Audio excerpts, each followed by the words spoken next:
Good morning Shivam. और लोग कहाँ हैं जी? Yes sir, good morning sir. आ रहे हैं बाकी सब।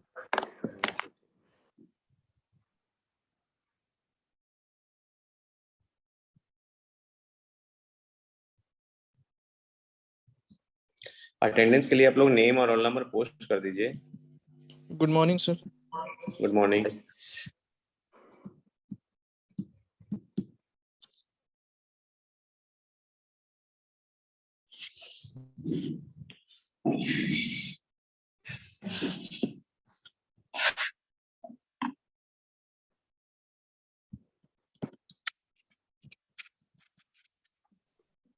ठीक है, लास्ट क्लास में हम लोग सिलेबस डिस्कस किए थे कि सिलेबस में क्या क्या है। मोस्टली चीज मतलब कि तो ऑलरेडी जानते हैं, बट वो सिग्नल में है या नहीं है वो थोड़ा सा डिफरेंस था। और लेकिन हम सारा टॉपिक कवर करेंगे as per respect your signal learning system.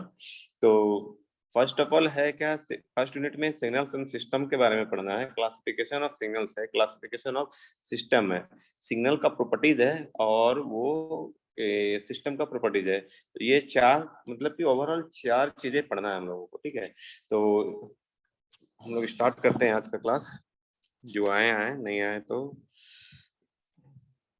देखेंगे, अपना वीडियो भी देख सकते हैं। तो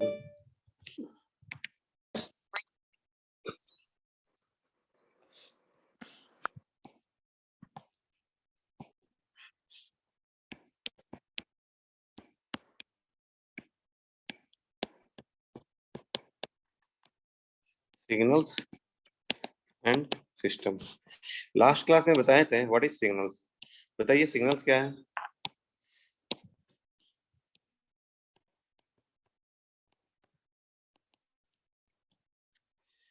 सिग्नल क्या है बताइए?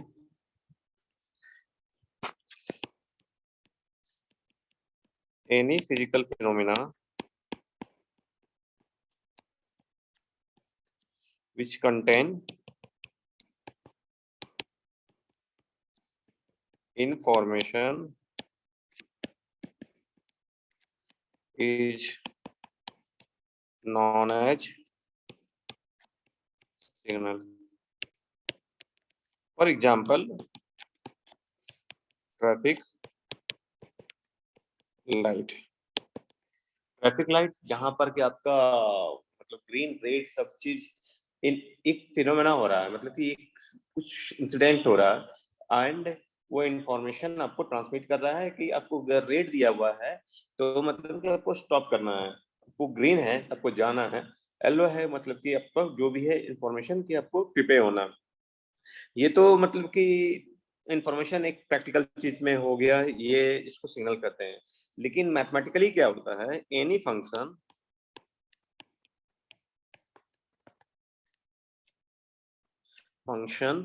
ऑफ इंडिपेंडेंट वेरिएबल,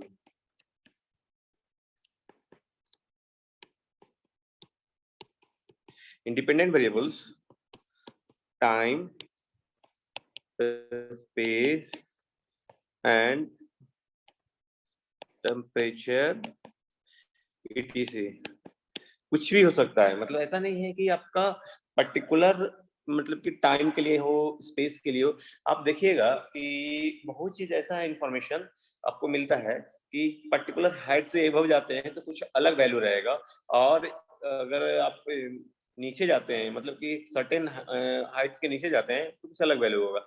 आप एक चीज आप गौर किए होंगे, रेलवे स्टेशन के पास भी आपका सी लेवल से लेके आपको लिखा हुआ रहता है कुछ इतना हाइट पर है, मतलब जो ये स्टेशन है आपका समथिंग हाइट पर लिखा हुआ रहता होगा, ये हाइट पे है वो, मतलब कि इस तो वो जो जो रेफरेंस लिया गया है हाइट का, वो सी लेवल का लिया गया है कि यहाँ से, तो वहां से जो हाइट का रेफरेंस लिया जाता है उसके अनुसार मतलब कि जो भी है, मतलब कि जो जियो फिजिक्स वाले लोग हैं वो प्रिडिक्ट कर लेते हैं कि वहाँ का टेम्परेचर क्या होगा, वहाँ का ह्यूमिडिटी क्या होगा, वो समुद्र लेवल से इतना दूर में है तो वो अलग क्या होगा, डिस्टेंस से भी आपको वो फाइंड आउट हो जाता है कि वहाँ का टेम्परेचर क्या होगा या क्या होगा। तो लेकिन हम लोग को जो पढ़ना है मैथमेटिकली, आप लोग को जो पढ़ना है mathematically F T, function of T पढ़ना है, मतलब कि आपका जो इंडिपेंडेंट वेरिएबल रहेगा वो फंक्शन ऑफ टी रहेगा, मतलब टाइम के रिस्पेक्ट में जो भी आपका सिग्नल इंफॉर्मेशन कंटेन कर रहा है उसके बारे में ही हम लोग को पढ़ना है। तो ये आपका बेसिक्स अबाउट द सिग्नल्स। इनमें से किसी को कुछ डाउट है तो पूछ सकते हैं।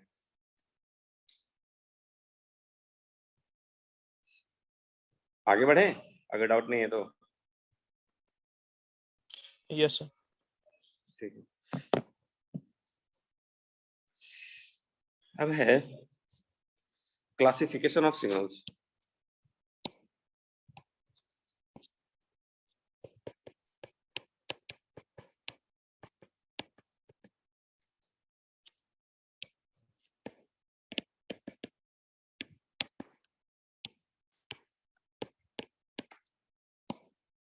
फर्स्ट है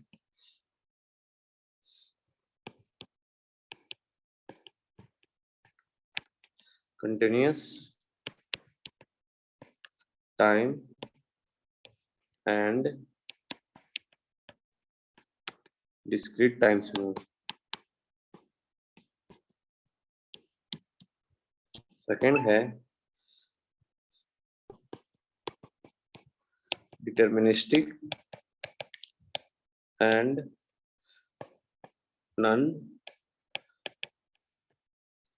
deterministic को random भी बोलते हैं, random signals। थर्ड पॉइंट है even and odd। फोर्थ है periodic and aperiodic signals। Fifth है energy and power signals। Six है real and imaginary signals। ठीक है, तो इस तरह से हम लोग क्लासिफाई कर सकते हैं continuous time and discrete time signals, deterministic and non deterministic signals, even and odd signals, periodic and aperiodic signals, energy and power signals and real sorry एक minute ji,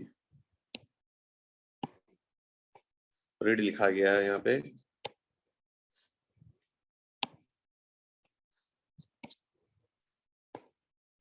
real and imaginary signal. First है continuous time signals.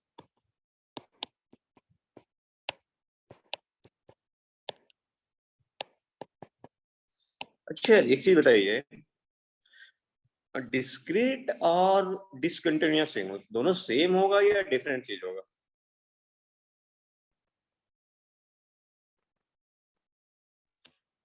कोई बताइए। Sir, different.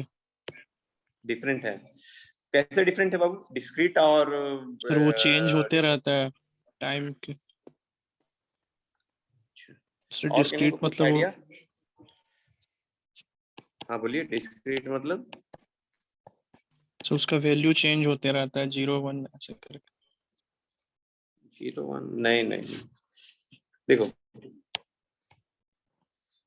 any signals which define all instant of value, ठीक है, it is known as continuous time signal। ठीक है, ft और t, this one is the continuous time signals.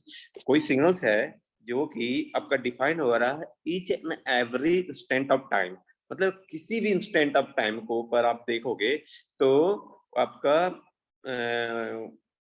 मतलब कि आपको डिफाइन होगा, उसका कुछ ना कुछ मैग्नीट्यूड आएगा, दैट इज सिग्नल्स। सेकेंड, इसी का ए पार्ट का बी पार्ट है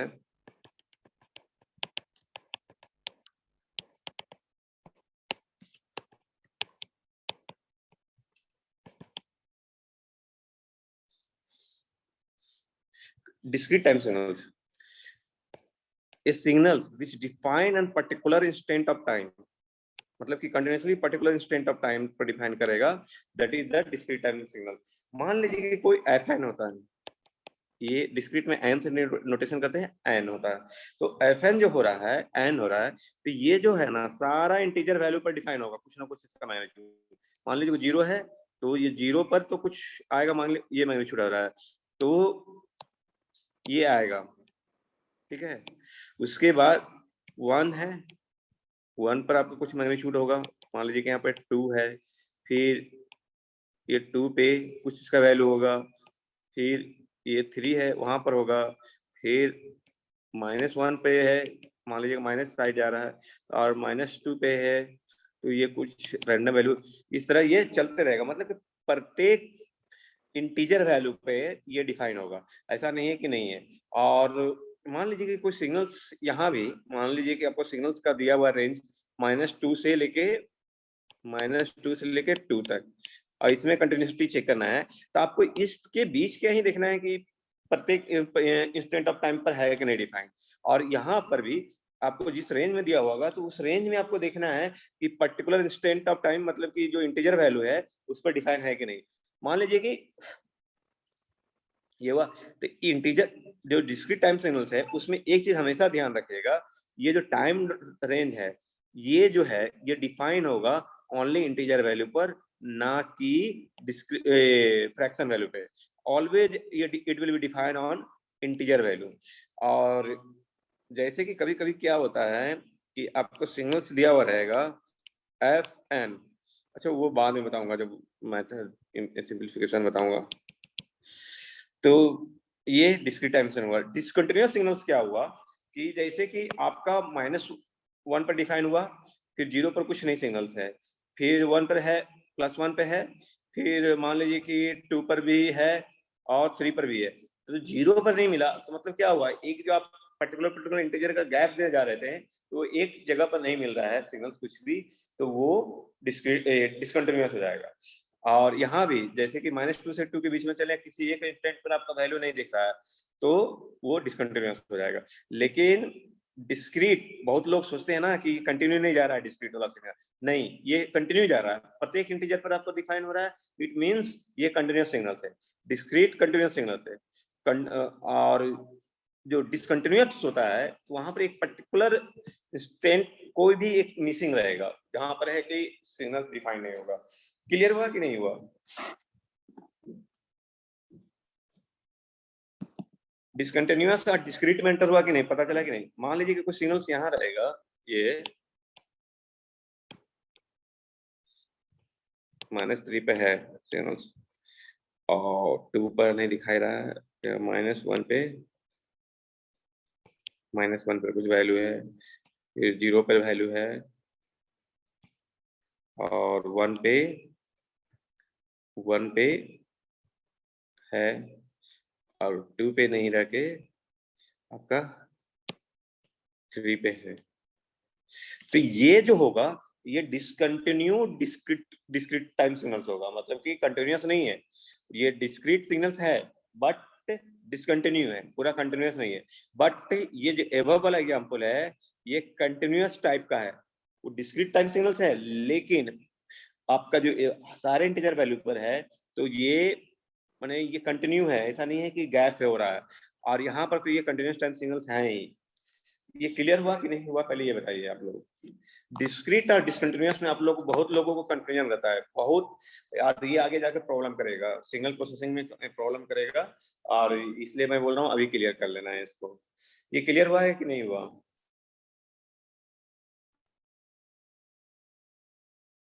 कोई जवाब नहीं दे रहे हैं जी। सर डिसकंटिन्यूअस में डिफरेंस क्या हाँ, बोलिए। होता है दोनों में? क्या सर चीज? दोनों में डिफरेंस क्या होता है? देखो, डिस्क्रीट टाइम सिग्नल्स में क्या है ना कि आपका सारा इंटीजर वैल्यू पर, मान लो को कोई रेंज में दिया हुआ सिग्नल, मतलब कि -2 से लेके +2 तक डिफाइन किया गया है, ठीक है। तो आपका -2 पर भी होगा, -1 पर भी होगा, 0 पर भी कुछ सिग्नल का वैल्यू एम्पलीट्यूड शो होगा, +1 पर भी या +2 पर भी होगा। लेकिन अगर वो डिस्क्रीट टाइम सिग्नल्स में डिसकंटिन्यू हो रहा है तो सारा जो इंटीजर वैल्यू है, सारा इंटीजर पर वैल्यू पर एम्पलीट्यूड डिफाइन नहीं होगा, वो बीच में कहीं ना कहीं गैप हो जाएगा। मान लीजिए कि आप डेटा ले रहे हो, कोई भी सिस्टम से डेटा ले रहे हो, आप डेटा ले रहे हो, डिस्क्रीट जैसे डेटा ले रहे हो, तो 1 सेकंड बाद डेटा मिला, फिर आप सेट कर दिए हो, 1 सेकंड के बाद, फिर 2 सेकंड के बाद, 3 सेकंड के बाद डाटा मिल गया, और इंस्ट्रूमेंट में कुछ प्रॉब्लम आ गया, तो मान लीजिए कि 4 सेकंड में डेटा नहीं दिया, 5 सेकंड पे डेटा नहीं दिया, 6 सेकंड पे डेटा नहीं दिया, फिर आपने फिक्स किया उस इंस्ट्रूमेंट को, तो फिर वो 8 सेकंड पे डाटा दिया, 9 सेकंड पे डाटा दिया, 10 सेकंड पे डाटा दिया, तो बीच में क्या हुआ, जो दो सैंपल वैल्यू पर आपको डेटा नहीं मिला, उसमें क्या हुआ, डिसकंटिन्यू हो गया ना। यस समझ रहे हो सर। मेरी बात को, है ना। यस तो सर। वो जिस आप रेगुलर इंटरवल पर आपको डेटा मिल रहा है, इट मींस सैंपल ही मिल रहा है, मतलब कि वो डिस्क्रीट है, माने तो वो आपका कंटिन्यूअस हुआ, और डिस्क्रीट जो कंटिन्यूअस होगा, कंटिन्यूअस डिस्क्रीट होगा, लेकिन आपका मतलब बीच में डेटा नहीं मिला तो वो डिसकंटिन्यू हो गया। अब सेंसेक्स कितने लोग जानते हैं, सेंसेक्स स्टॉक मार्केट देखते हैं ना। Yes sir, Sensex and Nifty. हाँ, एनएफटी, एनएससी, बीएससी देखते हैं, तो आप देखते होंगे सेंसेक्स में बार चार्ट रहता है, मतलब DI1 मान लीजिए कि किसी बीएससी का देख रहे हैं, तो 50,055 गया, डिस्क्रीट टाइम सिग्नल से बता रहा हूँ, Day1 ये मान ले कि मंडे है, और ये डे आपका मंडे कितना तारीख था जी, कल 14 है, 14 को आया डाटा कि 55,000 गया, फिर 15 को डेटा आया, फिर 16 को डेटा आया, ये 17 को डेटा आया, तो ये Monday, Tuesday, Wednesday, Thursday and Friday को डेटा आया। ये देखिए यहाँ से यहाँ तक ये कंटिन्यू डेटा आ रहा है, डिस्क्रीट है लेकिन कंटिन्यू डेटा आ रहा है आपका, वो ये कहाँ तक जा रहा है, कहाँ तक जा रहा है, आप तो इसी तरह से आपको बार चार्ट जो मिलता है यही नहीं मिल रहा है, इसमें आप तो बोल नहीं सकते डिसकंटिन्यू हुआ, लेकिन बीच में आपको मिल गया मंडे, संडे, हॉलीडे, उसके बाद एक दिन और होली का मिल गया छुट्टी, तो 2 दिन ये क्या हो गया, डेटा नहीं मिल रहा है आपको, 2 दिन का डेटा नहीं मिल रहा है, मीन्स डिसकंटिन्यू हो गया। समझ रहे मेरी बात को। Yes sir. फिर नेक्स्ट वीक से आना डेटा स्टार्ट हुआ, तो वो डिस्क्रीट हो रहा है, लेकिन अब जब बोलेगा कि 14 तारीख से 14 मार्च से लेके 20 मार्च तक का डेटा बताइए, तो आप 14 मार्च तक दीजिएगा डेटा, लेकिन आपको 19 को नहीं दीजिएगा और 18 को नहीं दीजिएगा डेटा, जब 18 और 19 को नहीं दीजिएगा तो क्या हो गया, उस दिन बीच में डिसकंटिन्यू हो गया। अब यही चीज इसी में आप सेंसेक्स में अंदर चले आओ, जो डे वाइज होता है, तो डे वाइज जो होता है तो क्या होता है, जिगजाग ऊपर नीचे चलते जा रहा है, तो ये कंटिन्यूअस टाइम सिग्नल्स हुआ, ना कि डिस्क्रीट, ये पर्टिकुलर टाइम पर एकदम पूरा ऊपर नीचे प्रत्येक सैंपल वैल्यू पर बढ़ रहा है, लेकिन अब जब पूरा रिजल्टेंट जब आप देखते हो बीएससी का, सेंसेक्स का, जो किसी का भी, तो Day1 14 को कहाँ तक गया, 15 को कहाँ गया था, चार्ट जो लास्ट में बनता है 17 तक, तो ये डिस्क्रीट टाइम सिग्नल का एग्जांपल हुआ, और डेली जो आप देखते हो ये कंटिन्यूअस टाइम सिग्नल का हुआ। इसी में फिर कंफ्यूजन जो होता है वो डिस्क्रीट, कंटिन्यूअस और discontinuous, that is the discontinuous part, जो बीच में गैप बनेगा वो अगर रेगुलर इंटरवल पर चलते रहेगा तो कंटिन्यूअस होगा, अगर रेगुलर इंटरवल पर नहीं चलेगा, कुछ गैप आएगा, दैट इज द डिसकंटिन्यूअस। जैसे कि आपका जो टेम्परेचर रिकॉर्डिंग का डेटा होता है, टेम्परेचर रिकॉर्डिंग डेटा होता है, फिर आपका रेन हार्वेस्टिंग का जो डेटा सैंपल लेते हैं लोग, सैंपल स्टोर करते हैं कि आज इतना मिलीमीटर बारिश हुआ, इतना मिलीमीटर हुआ, स्टोर कर रहे हैं डेली बारिश का, लेकिन 2 दिन बारिश नहीं हुआ तो क्या हो गया, डिसकंटिन्यू हो गया, लेकिन ऐसे discrete wise daily wise data store हो रहा। अब हमको लगता है होपफुली सबको क्लियर हुआ होगा, और अभी भी किसी को डाउट है, मतलब डिस्क्रीट और डिसकंटिन्यूअस में डिफरेंस तब समझने में तो पूछ सकते हैं अभी भी, ये बहुत इंपॉर्टेंट चीज है जी, इंटरव्यू समय भी आप लोग को ना इसमें फंसाता है। अभी क्लियर हुआ कि नहीं हुआ बताइए, किन्हीं को अभी भी डाउट है तो बोलिए। नो सर, कोई डाउट नहीं है आपको और किन्हीं को। और देखिए डिस्क्रीट में एक चीज हमेशा याद रखिएगा, जो इंटीजर वैल्यू पर डिपेंड होता है, मतलब जो डिस्क्रीट सैंपल लेते हैं पूरा इंटीजर पर लेते हैं, ना कि हाफ डे पर, मतलब कि आप जैसे बीएससी या सेंसस कहीं देते होंगे तो डे कंप्लीट होने पर फाइनल जो सैंपल इंस्टॉल हुआ वो हुआ, बीच में जो चल रहा है तो वो नहीं, तो वो हमेशा दिखेगा, ये हमेशा माइंड में रखिएगा इंटीजर वैल्यू। होता क्या है कि मान लीजिए मैं एग्जांपल बताता हूँ, मेरे साथ घटना घटी है, जो डिस्क्रीट सिग्नल्स है ना 2 तरह से डिफाइन कर सकते हैं, जैसे फंक्शन में डिफाइन कर सकते हैं और सैंपल वैल्यू डिफाइन कर सकते हैं। तो डिस्क्रीट सिग्नल्स को के बारे में चर्चा ज्यादा इसलिए कर रहा हूँ क्योंकि आप इससे फैमिलियर नहीं होंगे और सबसे फैमिलियर होंगे। तो मान लीजिए कि -2 4 6 2 3 ये सैंपल है। देखिए इसमें क्या होता है डिस्क्रीट सिग्नल्स में, अगर एरो जहां से दिया हुआ है तो दैट मीन्स द वो ओरिजिन पॉइंट है। अगर एरो नहीं दिया हुआ है तो स्टार्टिंग पॉइंट मतलब कि ओरिजिन, मतलब 0 पर n इक्वल टू 0 पर आपका -2 मैग्नीट्यूड है, n इक्वल टू 1 पर 4 मैग्नीट्यूड है, n इक्वल टू 2 पर 6 मैग्नीट्यूड है, n इक्वल टू मतलब यहाँ 0 हो गया, 1 हो गया, 2 हो गया, 3 हो गया, ये 4 हो गया, n इक्वल टू, अगर एरो नहीं दिया हुआ है तो। और इसी में अगर एरो दिया जाए -2 4 6 2 3, मान लीजिए कि हम यहाँ एरो इंडिकेट कर रहे हैं, इट मीन्स ये जो है n इक्वल टू 0 पर है, ये जो सैंपल वैल्यू है n इक्वल टू 0 पर है, तो आपका लेफ्ट साइड क्या हो जाएगा, ये n इक्वल टू 1 पर आपका -2 है, और ये सारा पर नहीं दिया होगा, एक एरो एक जगह दिया हुआ रहेगा, और यहाँ पर n इक्वल टू 1 पे 6 है, n इक्वल टू 2 पे 2 है, और n इक्वल टू 3 पे 3 है। तो इस तरह से आपको समझना पड़ेगा। तो ये डिस्क्रीट मतलब कि एक फंक्शन के रूप में रहेगा, जहां पर कि fn इक्वल टू लिखा हुआ रहेगा, fn इक्वल टू n और +2 और n जो डिफाइन कर रहा है लेस देन -2, इस तरह से कुछ भी रह सकता है। ये फंक्शन वैल्यू जहाँ सैंपल वैल्यू रहेगा तो इस तरह से रहेगा। This one is the right handed signal. एवब वाला जो है, एवब पार्ट है, ये राइट हैंडेड सिग्नल्स है, क्योंकि जहां से स्टार्ट होने के बाद सारा राइट साइड में आपका सैंपल डिफाइन हो रहा है। मान लें लेफ्ट हैंडेड सिग्नल्स बोल दिया, तो लेफ्ट हैंडेड सिग्नल्स क्या हो गया, -2 4 6 2 3, लेफ्ट हैंडेड सिग्नल बोल रहा है।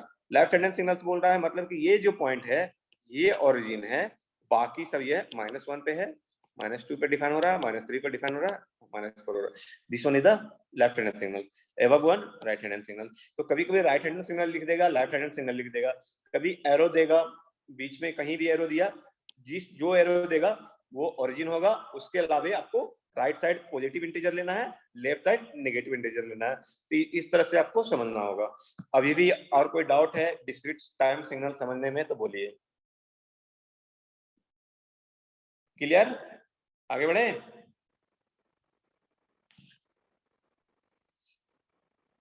नहीं क्लियर हुआ, देखो Clear मन है में सर। डाउट नहीं रखते। क्लियर हुआ तो बोलिए, आगे बढ़े। Yes sir. ठीक है, देखिए एक जगह हम हो गया डिस्क्रीट और कंटीन्यूअस का, क्लियर हुआ। अब रहा डिटरमिनिस्टिक और नॉन डिटरमिनिस्टिक। बताइए डिटरमिनिस्टिक तो आप लोग बता सकते हैं जी। दूसरा हुआ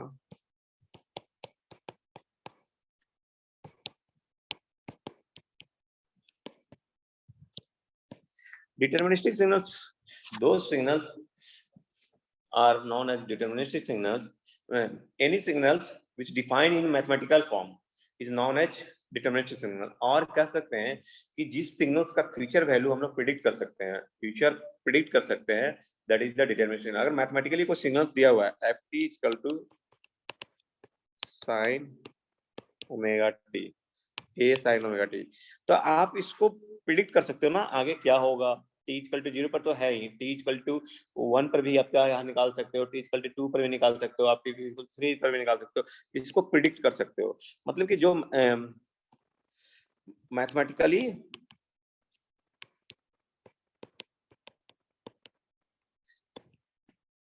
can represent is a signal which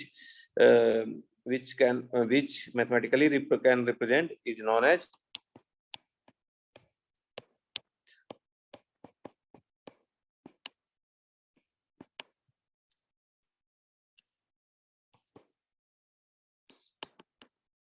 deterministic signal। और रैंडम सिग्नल जिसको मैथमेटिकली रिप्रेजेंट नहीं कर सकते। मान लीजिए कि कोई सिग्नल्स है,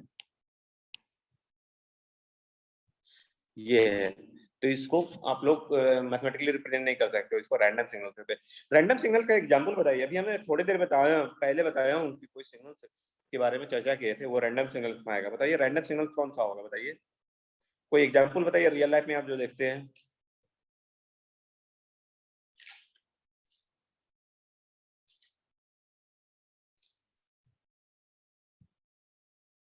हेलो, रैंडम सिग्नल का एग्जांपल बताइए ना। अच्छा, कितने लोग सेंसेक्स देखते हैं? हेलो, हैं कि नहीं आप लोग? हेलो, आवाज आ रही है? Yes yes sir. Stock market देखते हैं? स्टॉक मार्केट आप लोग कोई भी? No yes sir.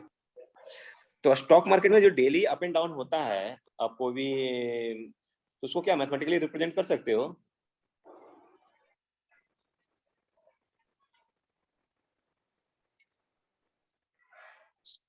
शिवम बोलो कुछ, हाँ या ना बोलो।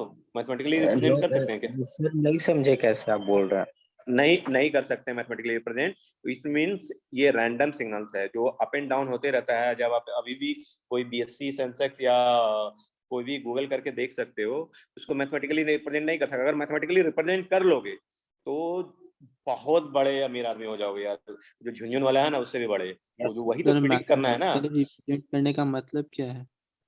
मैथमेटिकली रिप्रेजेंट करने का मतलब क्या हुआ कि मान लीजिए कि कोई सिग्नल्स है, ft equal to sine omega T, A sine omega T. मान लीजिए कि कोई एक नेचर है,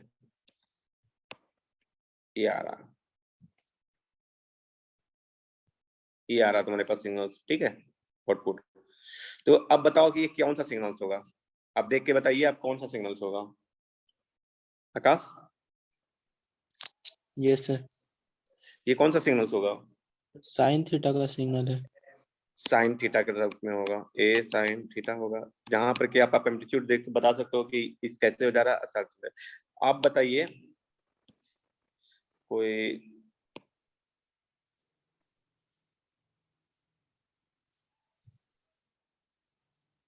ये कौन सा सिग्नल्स होगा? मैथमेटिकल इसको देख के बता सकते हो कि कौन सा सिग्नल्स है? No sir. सर अगर ये सिग्नल है तो ये किसी का तो फंक्शन होगा, आप स्टार्टिंग में ही बताएं। सिग्नल जो होता है वो हाँ, इंडिपेंडेंट वेरिएबल का फंक्शन फंक्शन होता ऑफ है। टाइम। फंक्शन ऑफ टाइम मतलब कि टाइम के रिस्पेक्ट में तो वेरी कर रहा है ना। टाइम तो के सर रूप में अगर ये यही। फंक्शन है तो सर मैथमेटिकली रिप्रेजेंट होना चाहिए। सुना ना मेरे बात? हाँ, अगर ये वही सिग्नल इसी के अंदर तो आ रहा है ना। देखो, ये जो सिग्नल्स है, सिग्नल फंक्शन ऑफ टाइम बोल दिए, फंक्शन ऑफ टाइम। उसी में तो दो तरह का फंक्शन सिग्नल्स आ रहा है ना, कि हम किसी को मैथमेटिक्स के रूप में रिप्रेजेंट कर सकते हैं। बहुत से ऐसे सिग्नल्स हैं जो टाइम के रिस्पेक्ट में वेरी कर रहा है, लेकिन उसको हम मैथमेटिकली रिप्रेजेंट नहीं कर सकते हैं। वो फंक्शन ऑफ टाइम है, टाइम के साथ वो वेरी करेगा, ऐसा नहीं है कि टाइम के साथ वेरी नहीं करेगा, लेकिन हम उसको मैथमेटिक्स रूप में या उसका फ्यूचर वैल्यू हम लोग प्रिडिक्ट नहीं कर सकते हैं। जिस सिग्नल्स को हम लोग मैथमेटिक्स रूप में रिप्रेजेंट कर रहे हैं, मतलब कि उसका फ्यूचर वैल्यू हम रिप्रेजेंट कर पा रहे हैं। अगर हम मैथमेटिक्स के रूप में नहीं रिप्रेजेंट कर रहे हैं तो ऐसा थोड़ा है कि वो फंक्शन ऑफ टाइम नहीं होगा। वैरी तो टाइम के साथ ही कर रहा है, वैरी टाइम के साथ कर रहा है, या जो डिफरेंट सिग्नल्स कुछ भी हो सकता है। जो फंक्शन किसी के ऊपर स्पेस के रूप में भी या टेम्परेचर के रूप में भी वेरी हो सकता है, लेकिन हम लोग को मैथमेटिकली पढ़ना है तो टाइम टाइम वाला हम लोग को पढ़ना है। तो टाइम वाला में क्या है कि दो तरह का हो सकता है। एक जिसको हम लोग नेचर को डिफाइन कर सकते हैं, उसका नेचर हम पता कर सकते हैं। एक जिसका नेचर हम नहीं बता सकते हैं, that is the non deterministic signal, जिसका हम नेचर नहीं प्रिडिक्ट कर सकते हैं। वो किधर जाएगा, ऊपर जाएगा, नीचे जाएगा, कैसे जाएगा, उसका नेचर हमको नहीं बता पाएंगे। हाँ, वो वेरी हो रहा है, टाइम के साथ वेरी हो रहा है, that means the function of time, but उसका नेचर हम डिफाइन नहीं कर सकते हैं। हम अगर मैथमेटिकली किसी को रिप्रेजेंट कर रहे हैं, इट मीन्स हम उसका नेचर डिफाइन कर रहे हैं। अब जैसे देखिए, कोई कोई चल रहा है, आपके वॉक करते हुए देखे होंगे, तो आप जनरल हॉस्टल लाइफ में, स्कूल लाइफ में आप देखते होंगे, अरे यार ये तो सलमान खान का तरह चल रहा है। तो आप उसका नेचर डिफाइन कर रहे हो, उसका नेचर डिफाइन कर रहे हो, मतलब किसी सिंबल या मैथमेटिकली जो इन्वेंट किया हुआ है, जितना भी मैथमेटिक्स आपके सराउंडिंग में है, आप जितने जानते हो, उसको एक नेचर दे रहे हो। लेकिन आप बहुत से ऐसे सिग्नल्स होगा, बहुत से ऐसे लोग ऐसे चल रहे होंगे जिसको मतलब कि एट रैंडम कैसे वॉक कर लेता है, उसका कोई फिक्स नहीं है नेचर, तो वो नॉन डिटरमिनिस्टिक है। वो भी तो पर्सन है, वो भी तो चल रहा है, लेकिन वो नॉन डिटरमिनिस्टिक है, उसको डिफाइन नहीं कर सकते हम लोग। उसी तरह सेंसस का वाला जो है, वो भी इंफॉर्मेशन कंटेन कर रहा है, क्योंकि ऊपर जा रहा है, मार्केट अच्छा चल रहा है, मार्केट खराब चल रहा है, वो भी एक इंफॉर्मेशन शेयर कर रहा है, बट उसको उसका नेचर हम डिफाइन नहीं कर सकते हैं। इट मीन्स वो रैंडम सिग्नल्स है या नॉन डिटरमिनिस्टिक सिग्नल्स है, उसके बारे में हम प्रिडिक्ट नहीं कर सकते हैं कि वो कैसा होगा, आधे घंटे बाद वो क्या नेचर शो करेगा, बढ़ेगा या घटेगा, उसका नेचर हम डिफाइन नहीं कर सकते हैं। क्लियर हुआ कि नहीं अभी भी? Yes sir. समझ में आया? अभी भी आधा मन से नहीं बोलना है, अगर हुआ है तो ठीक है, नहीं हुआ तो फिर से मैं क्लियर करूंगा। ठीक है, आगे बढ़े। और इवेंट सिग्नल्स, ऑड सिग्नल्स, इसमें तो कुछ नहीं है कि signals of a rule ft is equal to minus ft will be even signals, or ft is equal to minus of minus ft, that is the odd signals. इसको कहते हैं y axis के सिमेट्रिकल, और ये odd origin के symmetrical जो होगा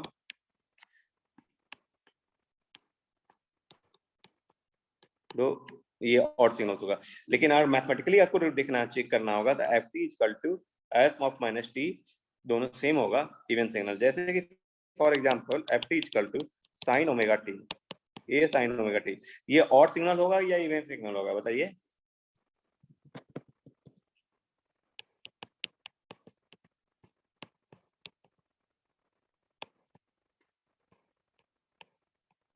minus T put कीजिए, ये क्या आ जाएगा, माइनस थीटा हो जाएगा एक तरह से। तो साइन ए साइन माइनस ओमेगा टी, ये क्या है, माइनस ऑफ एफ टी, तो ये ऑड सिग्नल्स हुआ। अगर यही कॉस ओमेगा टी रहता तो इवन सिग्नल्स होता। तो इस तरह से आपको चेक करना होगा और वो फाइंड आउट करना होगा कि ये इवन सिग्नल्स है या ऑड सिग्नल्स है। उसके बाद है पीरियोडिक, ए पीरियोडिक और एनर्जी पावर सिग्नल्स और रियल एंड इमेजिनरी सिग्नल्स, वो नेक्स्ट क्लास में बताएंगे। पीरियोडिक क्या है कि एक पर्टिकुलर इंस्टेंट ऑफ टाइम के लिए बाद आपको रिपीट करेगा signal, that is the periodic signal. एक पर्टिकुलर इंस्टेंट ऑफ टाइम के बाद अगर रिपीट नहीं कर रहा है, that is the aperiodic signal. तो उसमें टाइम लगेगा, क्योंकि डिफरेंट डिफरेंट सिग्नल्स के लिए हम लोग पीरियोडिक और पीरियोडिसिटी कैसे फाइंड आउट करते हैं, मान लीजिए कि वो भी बताएंगे। Fourth F equal to T equal to F T plus capital T. T capital T क्या है, पीरियोडिसिटी ऑफ सिग्नल। ठीक है, एक पर्टिकुलर इंस्टेंट टाइम के बाद अगर वो रिपीट कर रहा है signal, that is the periodic signal. और नॉन पीरियोडिक सिग्नल अगर किसी कोई वैल्यू पर रिपीट नहीं कर रहा है, that is non periodic signal. तो इसको निकालने के लिए, पीरियोडिक निकालने के लिए वो बताऊंगा, क्योंकि आपको 2 फंक्शन दिया हो रहेगा, 3 फंक्शन दिया हो रहेगा, तो वहां कैसे निकालेंगे, टाइम कांस्टेंट के साथ, कंटिन्यूअस टाइम के साथ डिस्क्रीट टाइम सिग्नल्स का भी हम लोग को देखना होगा। कंटिन्यूअस टाइम और डिस्क्रीट टाइम सिग्नल दोनों को देखना है, तो वो नेक्स्ट क्लास में डिस्कस करूंगा। और ये ओवरव्यू है। फिर energy signals, how to calculate energy, how to calculate power signals. तो कैसे एनर्जी हम लोग कैलकुलेट करेंगे, एनर्जी और पावर, लेकिन कब कहेंगे एनर्जी सिग्नल, कब कहेंगे पावर सिग्नल, वो भी हम लोग नेक्स्ट क्लास में डिस्कस करेंगे। और रियल एंड इमेजिनरी सिग्नल वो भी नेक्स्ट क्लास में डिस्कस करेंगे। यहाँ तक अभी तक किन्हीं को कोई डाउट है तो बोलिए। नो सर, कोई डाउट नहीं है। ठीक है, तो आज यहीं तक रहने देते हैं। नेक्स्ट क्लास में फिर वो कैलकुलेट करना पड़ेगा पीरियोडिसिटी। इसमें बहुत सा प्रॉब्लम्स अभी है, गेट में भी पूछा हुआ है, इसलिए मैं इसको छोड़ दिया हूँ। इसको नेक्स्ट क्लास में हम लोग डिस्कस करेंगे। ठीक है, जिनको कुछ डाउट है तो पूछ सकते हैं, अदरवाइज क्लास लेफ्ट कर सकते हैं। Thank you sir.